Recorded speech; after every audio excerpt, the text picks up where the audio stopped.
Yes, guys, how you doing? Welcome back to the Spurs Talk Show. I hope you're all happy and healthy, doing the things you love. With those you love to do, then we've got another transfer news, views, and clues update for you tonight. It's 8 o'clock at the time of recording. We got a Romano update, a major announcement from him regarding Morgan Gibbs-White, the pursuit thereof, his take, his insights on what's going on. We've also got insight from Martin O'Neill and and Simon Jordan, on the same situation. All of it looks incredibly positive for Tottenham Hotspur. Also, stories out regarding Douglas Luiz. He's apparently in talks with Everton, but he doesn't want to go to Everton. According to all reports that are out, he wants to come to Tottenham. We're going to be talking about that, as well as Adam Warton links continue to heat up. 80 million is the kind of minimum price, but Tottenham apparently are not put off. And we have to talk about that in the Douglas Luiz context, in the valuation metrics, and also the rumours out that Manchester United have made a march on a certain player, a Colombian player, Richard Rios, out of Palmeiras fame, that Tottenham Hotspur are also looking at. I'll give you my take on all of those guys, plus a bunch of other little bits and news feeds regarding Jamie Donnelly and his chance at Tottenham this year, a player that you love to see. And I've just got a feeling he's going to be the guy that does it at every level. Remember where we took Dele Alli from the Standard? At the time, everyone was like, what are we doing here? And within weeks, within months, he was the guy that was just, spearheading our attack from that kind of 8-10 role.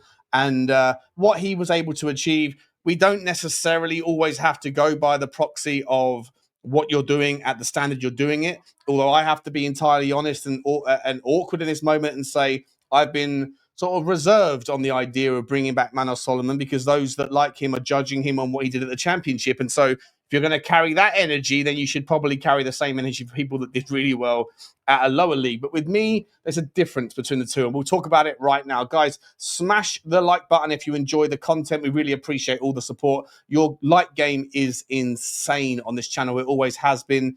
From about year 2 of my content, you guys were dropping several videos in the summer transfer windows over 1,000 likes. I can't appreciate it ever more. It still happens to this day. Sometimes we get over 2,000 likes. It's madness. But if you can get me 500 likes in this video, I'd be absolutely over the moon. Thank you very much, guys. Hit the subscribe if you haven't already. Hit the notification bell and drop the comments. Let me know your thoughts on today's topics. By the way, also, please do, if you are someone that engages in content formats, but you prefer it in podcast variety, then we are on Apple and we are on Spotify and Amazon. The links are in the description, but if you're just on those shows, then type in Spurs Talk Show in those various platforms. You'll find us. Give us a 5-star review if you can, and also and make sure you follow us. Really appreciate it. We're trying to grow those channels and try to get to certain levels. I think there's only 600 followers, I think, on the Spotify platform. So if you can help me out there, it'd be great. Right, guys, let's get into it. First and foremost, let's start with the Fabrizio Romano quote here. And I've got it from Spurs Web, but obviously this is coming from him directly via his YouTube videos. So just getting that stuff done. Let's find out what he said. So the story says that this is from our friend Barad. Fabrizio Romano provided an update on Gibbs-White and Tottenham Hotspur just before it was announced that Forest have now officially taken legal action. They have gone that extra mile, by the way. They've taken it further than where Crystal Palace took Chelsea. They threatened Chelsea back in 2023 with legal action over the attempt to get hold of their right winger at the time, who ended up going to Bayern Munich, whose name somehow just escapes me. I'm sure it will come back to me in 2 seconds' time. But he has ended up, that ended up happening. Chelsea didn't get the player. Nottingham Forest have officially taken us. They have officially gone down the taking the legal action route. It's such a waste of money for all people included. Anyway, it's not going to go anywhere. Unless you have been living under a rock for the last few days, you'd be aware about the situation. Anyway, let's get on to what Fabrizio Romano is saying. He provides update on tense Morgan Gibbs-White situation with Tottenham. Spurs Web has relayed various sources over the last few days that have claimed that Gibbs-White is expected to become a Tottenham player, despite the legal mess this deal appeared to be mired in. In fact, The Athletic even suggested over the weekend that Forest themselves do not expect to stop Gibbs-White's move to Spurs, And now that they might only be able to hold up the deal temporarily, Romano has now provided an update on proceedings. It's a bomber within bombers. It's like a micro bomber, if you like. He has said,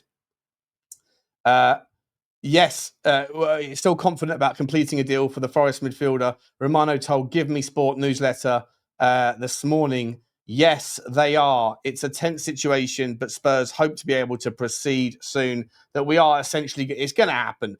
And then we can pivot. I haven't got the story for you guys, but I haven't got the ability to show it on the screen, obviously, because it's a video format. But Simon Jordan, Martin O'Neill, and Jim White on TalkSport this morning talked about the same situation. And they all said exactly the same things that I've been saying on this channel and that we've been saying with Johnny on Football Inc. That in a nutshell, this thing, the tapping up nonsense, the narrative, it's irrelevant. It happens all day long. Simon Jordan even referenced Daniel Levy doing it to him back in the day with the young player that ended up being a flop at Tottenham, but the player that went to tribunal. And that when Daniel Levy phoned up and said, I want to get a deal done with the player, that he said, well, you're not going to get it done anyway. It's too late onto deadline day. You never get the medical pass. And he said, oh, don't worry. The guy's just around the corner. And at that point, Simon Jordan put the phone down and said, we're not going to do the deal.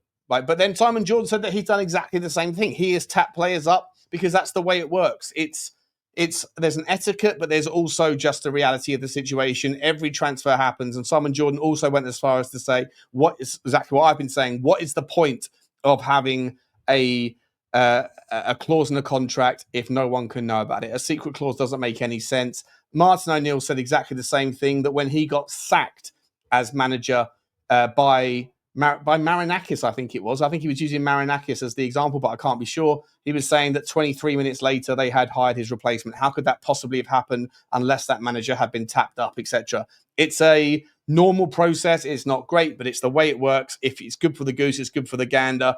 Both sides ingratiate themselves in that sort of energy all day long. It happens. There is no point in wasting the time of the players, of the clubs, on both sides, unless there is a willingness to do business. So to me, like I say, this story is going only in one direction. It might be held up for a few days and the lawyers are going to get paid, but Tottenham will have Morgan Gibbs White as their next 8/10. And from all I've seen from footballers everywhere, ex-footballers and coaches and everyone that's talking about it, this guy is a perfect fit for Thomas Frank's version of football. High graft, high grit, high determination, and excellence in what he does, and can play in a variety of different roles. I'm really excited to kind of, once the deal gets done, to start speculating with you how we can sort of utilize him in the various systems. Remember, we don't have any conclusive evidence yet around the situation with Bissouma. Bissouma apparently has said that he wants to either stay at Tottenham. He doesn't fancy going to Turkey. We spoke about this the other day. The fact that there was stories out from TBR Football that were saying that the executives at Fenerbahce under Jose Mourinho were on their way to London to conclude the deal. Turned out those planes were being diverted to Archie Brown at Brussels, the Ghent player that ended up going to Fenerbahce instead of AC Milan. The cop block was real there. And that they ended up getting that left back in, a really cracking player. Fenerbahce, by the way, putting together a really good team, which makes it kind of interesting to see how they're going to do in Europe this season. Are they going to be a real threat if they get all of the targets that they're looking for? In any event, Bissouma, as it stands, doesn't want to leave. Bentancur, as it stands, has not been subject to any transfer speculation, but there has been speculation that he is sort of struggling to sign a new deal. As I've said multiple times, I am happy for one or both of either Pape Sarr, Bentancur, or Bissouma to leave. I don't think any of them are good enough for the next version of Tottenham that we're about to see. This new version that has money coming into it, that has sponsorship deals, that has hopefully some new investors that have a different version of risk appetite. A thing that I've always said is a problem with our kind of current or prior version of who it was that was pulling the strings. It wasn't so much about the abilities of the guy. It was just about how it was that he nickeled and dimed. I think even Simon Jordan was talking about that particular deal, that Daniel Levy would go back every 10 minutes offering 50 grand more for a player that Simon Jordan believed was worth millions.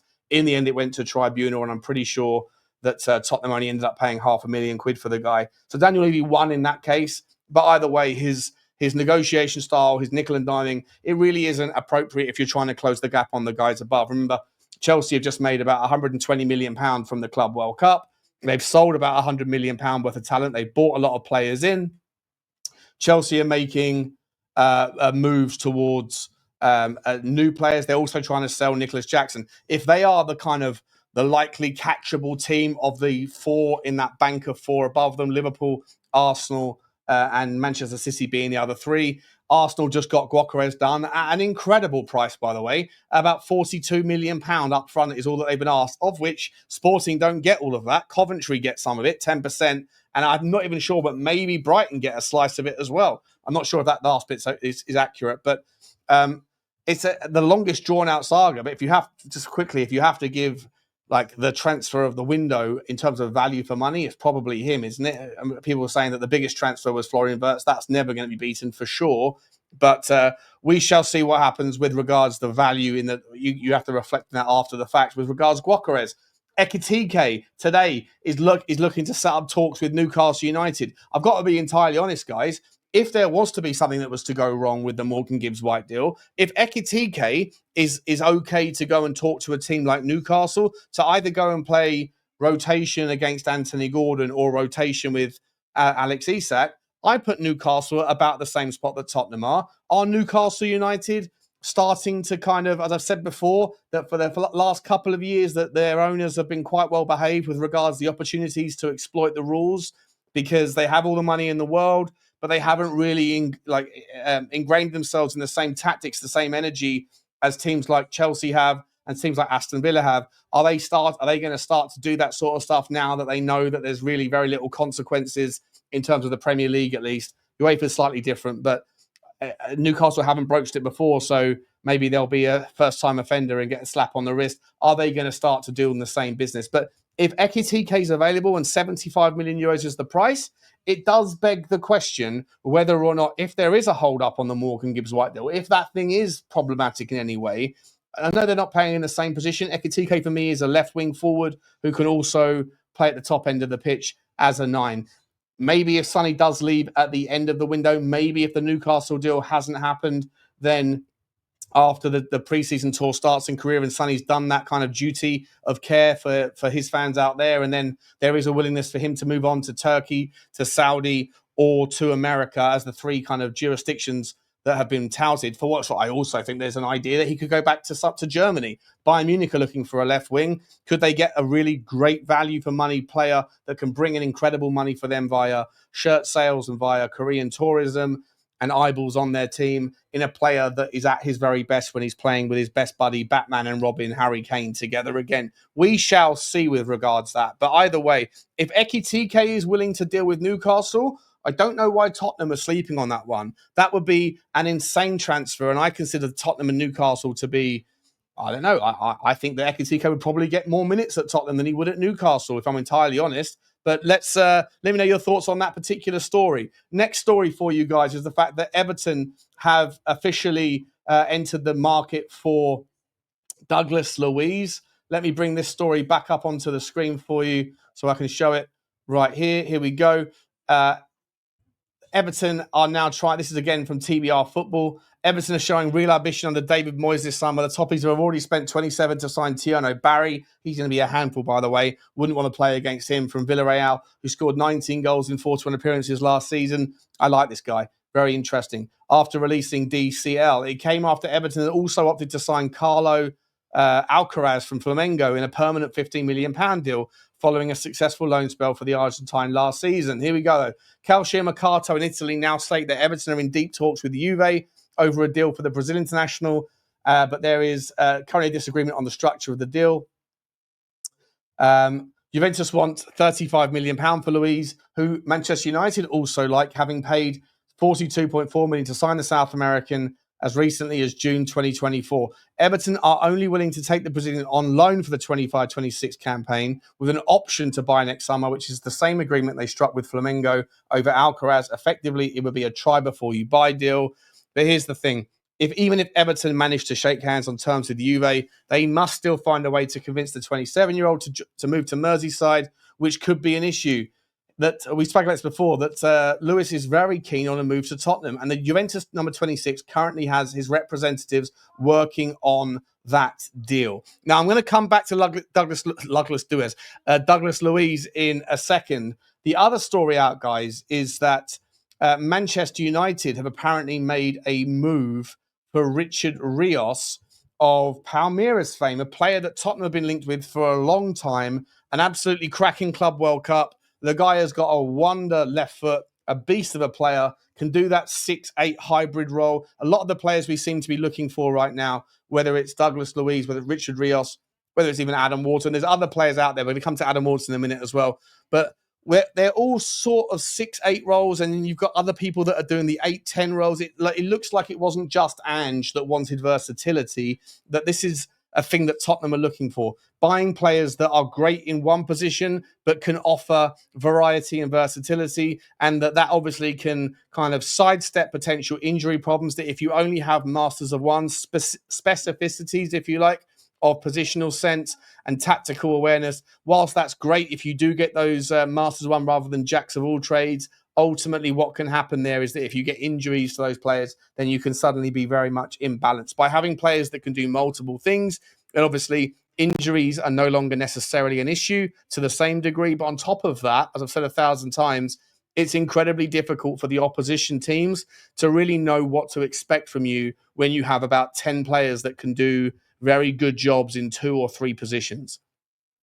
The amount of just at the forward end of the pitch, if you have a Gibbs White, a Kudus, a Decky, a James Maddison, if you have players that can, like even a Richalison that can do a little bit, Brennan Johnson, all these sorts of guys that are capable in a variety of different positions, what it basically gives you is pivot options and partnerships that essentially mean that the opposition team, when they're thinking on a Thursday morning, we're playing Tottenham on the weekend, how do we plan for that? What's their strengths and weaknesses? It's very difficult to allocate an exceedingly large amount of time towards the training ground, presuming that any particular number of variety are going to be shown or played against, because Tottenham have the ability to pivot into any number of different options. And it's exciting, and I definitely see the value. However, at the same time, in certain positions, I think a non-negotiable should be specific and excellence in one particular division. And for me, the absence has always been a 6. Think about how bad Rodri has been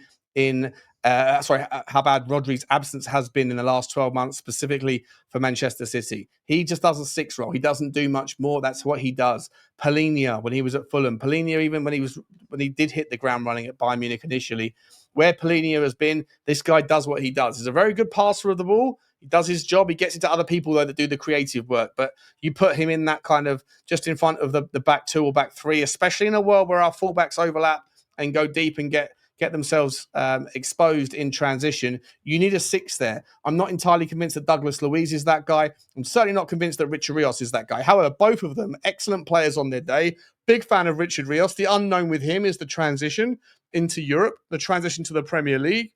Love the guy from what I've seen of him. Be very happy to see him. If he does come to the Premier League, even if he's not at Tottenham, I'll be excited to see what sort of player he can become. As I say, he's got a wand of a shot from distance. He strikes that ball purer than a Semenyo or a Ronaldo used to. Absolutely class from a midfielder that isn't necessarily known for that sort of thing, or shouldn't be necessarily held up against those standards. But his ability to ping the ball from deep is quite class. £25 million is what Manchester United apparently are bidding. I think they'll be asked to go above 30, 35, something like that from Palmeiras. With Douglas Luiz, to me, the question mark is why is it that a player of his quality 12, 15, 18 months ago is now being essentially pushed around by the club, by his agent? It's like a come and get me plea, and there's not that many people that are showing anything more than curiosity. I think it's important that we inquire as a football club and that we as fans contemplate why it is that he seems to be so readily available, and why Douglas Luiz is so is a player of his stature is not usually offered quite as frequently as he has been. Is there something going on up here? Has he sort of fallen off a cliff? I'm not sure, but I definitely think it's given me pause for thought, and I want to hear your thoughts on that one. Same for Dusan Vlahovic, by the way. Dusan Vlahovic is a player that hasn't yet found a new home. If Ekitike is moving into a new direction, if this is going to be of the top priority for Nottingham Forest, Tottenham are still looking at him. Why is it that Dusan Vlahovic is at the point where they're willing to tear up his contract just to get his wages off the book? If they're tearing up his contract, they're paying his wages anyway. So, yes, I can understand the logic of you need the money to be able to get Kolo Muani done, who, by the way, is still an option that Tottenham could look at. PSG, we've got that relationship apparently with Qatar. We apparently have money. I'm just saying, for me, I think that there needs to be some contemplations as to why it is that these players are available at the price points they are. And Douglas Luiz, at his very best, was one of the best players in his position in the Premier League for the last 2 or 3 years. The fact that he's so readily being shipped away and that Everton are the only club that are looking at him, and that according to reports, Everton are only willing to do it on a try before you buy basis. I'm not saying I'm against it. I've been shouting his name for the last 4 months. I would love to see it, but when the situation changes that you didn't think was going to materialize, and it's not like he is incredibly sought after, you have to pause for thought. And I think that it might be a mentality thing. It might be a confidence thing. It might be a happiness thing. I'm not sure, but I want to ask your thoughts on that. Let me know in the comments. Remember that Tottenham spunked £120 million in total on Tanguy, on Dembele, 60 million on the transfer fee and 60 million in wages for a guy that wasn't quite good enough up here. Great everywhere else, but just not up there. And I don't want to think that Douglas Luiz, who used to be a monster up here, has fallen off. But the fact that he's so diswanted and or unwanted rather, and disliked by the Juventus hierarchy right now, it makes you pause. Palhinha, for me, I still think makes the most sense. I would love to see him come in. I know that Tottenham and Daniel Levy don't want to go after players of that age because there's no sell-on value, but I think you have to sort of reframe the argument with him in terms of what his involvement in the squad. Not that he has to play all the time. He's only 29, I think, by the way. But if you were to bring him in, then he gives you options in certain games that we don't have anywhere else in the squad. Unique specificity is, and of itself, a scarcity, and scarcity is value. Don't overlook or neglect the importance of having unique specificity. I don't think we get that with a Douglas Luiz. I'm not even sure if we necessarily get that with Adam Warton, by the way. Adam Warton is the next guy. Look, again, according to all reports, Adam Warton is someone that Tottenham are not put off by the idea of signing. I'm going to bring up the story here. This is from Give Me Sport, and it's saying that Tottenham are aware that that Crystal Palace would want £100 million, and Tottenham may not be put off signing Warton for in the region of £100 million, according to GMS sources, as he has remained on their shortlist of potential acquisitions as they continue eyeing ambitious deals in the aftermath of ending their silverware drought by getting their hands on Europa League trophy in May. The One Cap England international is firmly in Spurs' sights, having been described as outstanding by Premier League goalscorer Alan Shearer, and he would be tasked with providing the likes of Rodrigo Bentancur and Pape Sarr with fresh competition for a regular starting berth if he is given the green light to embark on a fresh challenge. And this is the thing, right? It depends what you're playing Morgan Gibbs-White. If the intention is to play Gibbs-White as an 8 that has the sort of DNA of a 10, then you absolutely need a 6 next to him. And Adam Warton, for all of his promise, for all of his talent, and he's an absolute, he's a dream player for sure, and I'm sure he's going to get better and better. Wherever he's gone, whatever level, he's improved every year. There's nothing you can dislike about him apart from the price tag.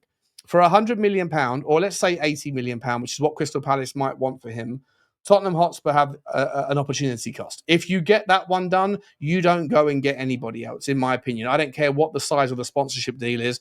I don't care over how many years the stadium naming rights will be. I don't care if the money's coming in from Joe Lewis and all that stuff to be sort of siphoned off for hotel deals. If you get him done at 100 million, that's us done. That's a £250 million outlay already this summer in incomings. And then with the fact that people like Bissouma and Sonny and Richalison are cop blocking to a degree, we're not getting anything more in. So to me, you've got to sit there and think, is it value for money? Well, the value for money conversation can be looked individually and isolated at the player, or you could look at it at the opportunity cost at comparables. And for me, if you could go and get a Palhinha for £30 million, for sure, Palhinha might not be the guy that's going to be the mainstay of your midfield for the next 5-10 years or whatever, like an Adam Warton could be. but what he can be is the right guy for right now, and that you can then utilize that value right now and the money that you're saving, the other 60, 70 million that you're saving. If you were prepared to do it on an Adam Warton, you can then go and have a little conversation with a Hugo Ekitike. As I say, I had absolutely no chance in my mind that Tottenham could sign an Ekitike, but if Newcastle can, then Tottenham can. 100%. There's no difference between the teams. The draw is the same. I still think the draw is better at Tottenham, especially under a new project, especially under a new ownership structure as well. Because if there is any truth to the idea that Daniel Levy holds us back and he has been put to one side and that other people are coming in and there's new ambition, new investors and the things, this is the grass shoots, the green shoots of new ambitions and new demonstrations of what we're capable of, then for me, then Ekitike would be just as excited, if not more excited, about joining Tottenham on the back of being Europa League champions. So don't necessarily think I'm saying I don't want Adam Warton. I'm just saying if we do get Adam Warton, then we're not probably going to get anybody else. But if you go for someone else that's a third of the price that can do the job right now, that can guarantee us getting, or close to guarantee us getting into Champions League, not just this year, but next year, the year after, and the year after that, which is more likely if you do go and get that striker that we need to improve on a Richalison, or you do go and get a top draw left back to rotate with a Destiny Udogie, for example. All of those things are more difficult to do if you drop 80 million quid on an Adam Warton. Then for me, I think that you have a situation where Tottenham can get themselves into a commanding sort of regime with the ambition, with the non-football, the non-match day events, with the new shirt sponsor that's due in 2027, with hopefully a stadium right still, with more money to spend, new people at the helm, with new ambition. Why not go and do that? I don't think that the number 6 needs to be anything like a £100 million player right now. And if it was, or an £80 million player, if it was for that price, I would go elsewhere than Adam Warton. Again, not challenging the value of the player, but value for money is still important here. And Adam Warton would be exciting. All of the noise suggests that Tottenham are looking at him, but my kind of call to action here is think a little bit outside the box. Think a little bit more creatively and think about what you can do with the money that you're not spending on Adam Warton. How much of a drop-off is João Palhinha? How much of a drop-off is a reinvigorated, happier in the Premier League standard of a Douglas Luiz? What about a Richard Rios? Would you roll the dice on him? 30 million quid. For me, that guy is class. The unknown of him not being in the Premier League has to be acknowledged for sure. But for me, I just think that Adam Warton at £80 million, I just not particularly on board it because I think that there's better players for less outside of the Premier League. And I think that there are also issues with the cop blocking that we have to figure out. Last thing I'll say, guys, before I round off is that there is, of course, the opportunity that if you were to take an Adam Warton from Crystal Palace, maybe Yves Bissouma would be more likely to go in the opposite direction. Brentford and Crystal Palace both need new sixes in a world where Adam Warton leaves and Norgard has already left. So maybe Tottenham Hotspur can pick up the phone and maybe Yves Bissouma, who doesn't want to leave the Premier League, doesn't really want to leave Tottenham, or if he could find the new home in London or find a new place to play football and stay at his current home in London, where you have Fulham that are looking for a 6, Palace that are looking for a 6, and Brentford that are looking for a 6. He might just be the perfect, weathered, tried and tested, Premier League proven guy to be able to do a job for them. I don't like the fact that he's putting his feet in, but this is the reality of football. There is a three-party transaction that needs to happen. Buying club wants to pay, selling club wants to receive, player wants to go. At the moment, in several positions at Tottenham and in loads of clubs around England, there seems to be this sort of multi-directional level of player power that's being exposed. Osimhen hasn't turned up to pre-season training for Napoli because he wants to go to Galatasaray. Gyökeres didn't turn up to training at Sporting because he wanted to go to Arsenal. Like the players that want to go, well, I'm not going to training and that's it. I'm done. I'm not coming back to you, so let me go. I don't like it, but it is what it is. And then on the other side, you've got players that say, I'm not leaving.